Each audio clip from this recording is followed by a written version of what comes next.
Alright, hey YouTube. It's me again. I'm going to go ahead and sit on this wet seat because I'm tired and I don't want to stand up. We're back with another episode here on Project Red Wiggles. You know, in the first video I pinned a comment asking y'all to come up with a name for this or suggestions. Well, Nick Grimson, guy over in Australia, at least I think Australia, I might have that wrong. He came up with a pretty good suggestion. He said name it Red Wiggles. Name it Project Red Wiggles. And some old TV show. I went and looked it up and done a little bit of research into it. Apparently the character that played, the guy that played the character of the Red Wiggle, in real life his name was Murray. Since this thing is red and it's a Murray lawnmower, it's going to be uploaded as Project Red Wiggles. I'd say Red Wiggle, but that doesn't make much sense, so I said Red Wiggles. I'm going to also experiment with tags in the video description to try to get this thing more views. Alright, in this video we've already crunk it up and we already know what's going on, but we're going to crank it up this time for y'all to see. Alright, so let me press this clutch down to be sure this thing's actually in neutral, because running over the camera wouldn't be a good idea. These old ones, this one doesn't have a safety switch that stops you from cranking it up in gear. Alright. I think we are ready. Lock that brake down too so it doesn't move on us. Here it is.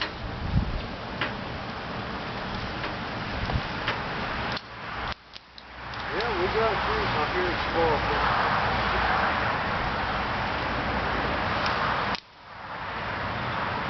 And we've already checked the oil as well. We know it's got oil in it. Yes, the key is on. And it's choked.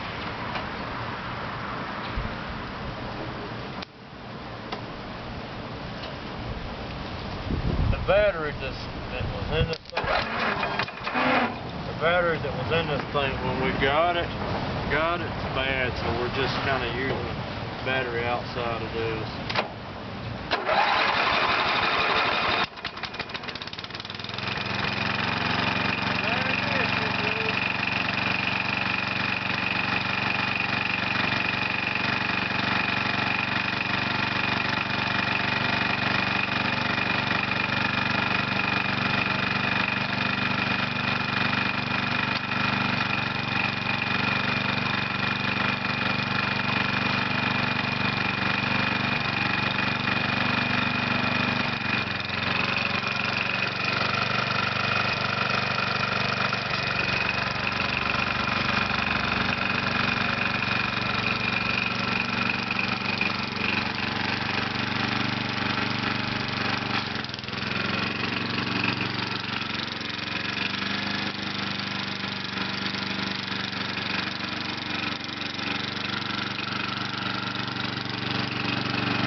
Well, YouTube, hey, can they still see everything in the camera?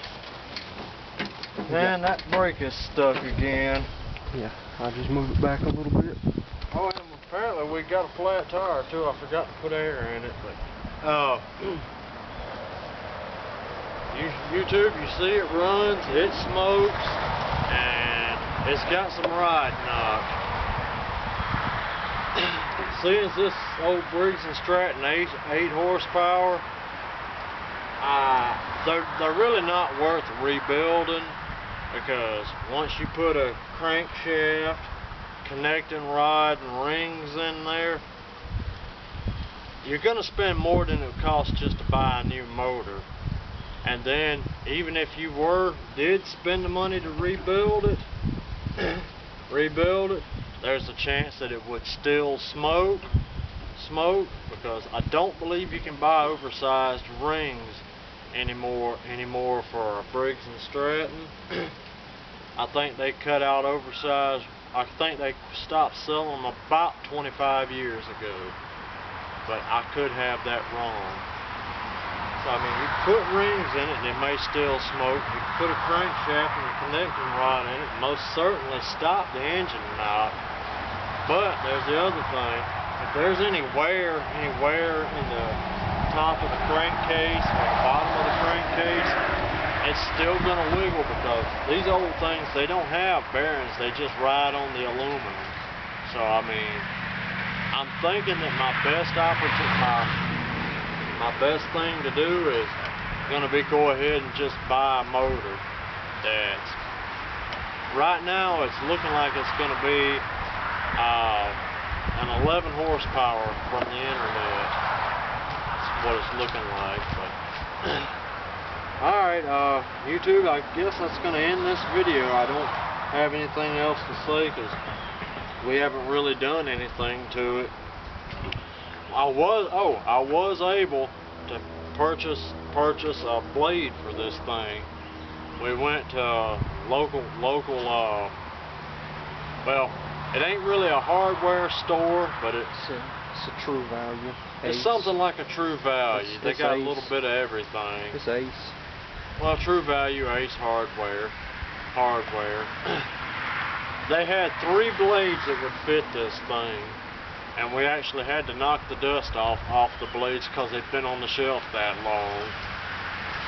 And because the price is right, I'm probably gonna swing in there and pick up the other blade like the one I bought. So that's that.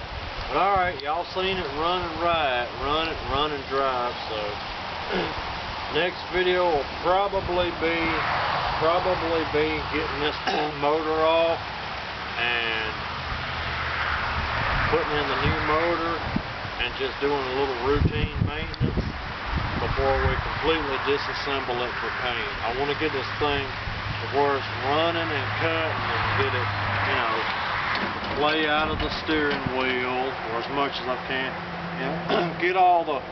You know, get it mechanically sound, then rip it all apart and paint it. You know, we got to replace the ignition switch. The choke cable and throttle cable actually is perfect. So we're not even going to mess with it. You know, well, I probably should go ahead and replace the belts, but I'm cheap. I'm going to get the good out of them.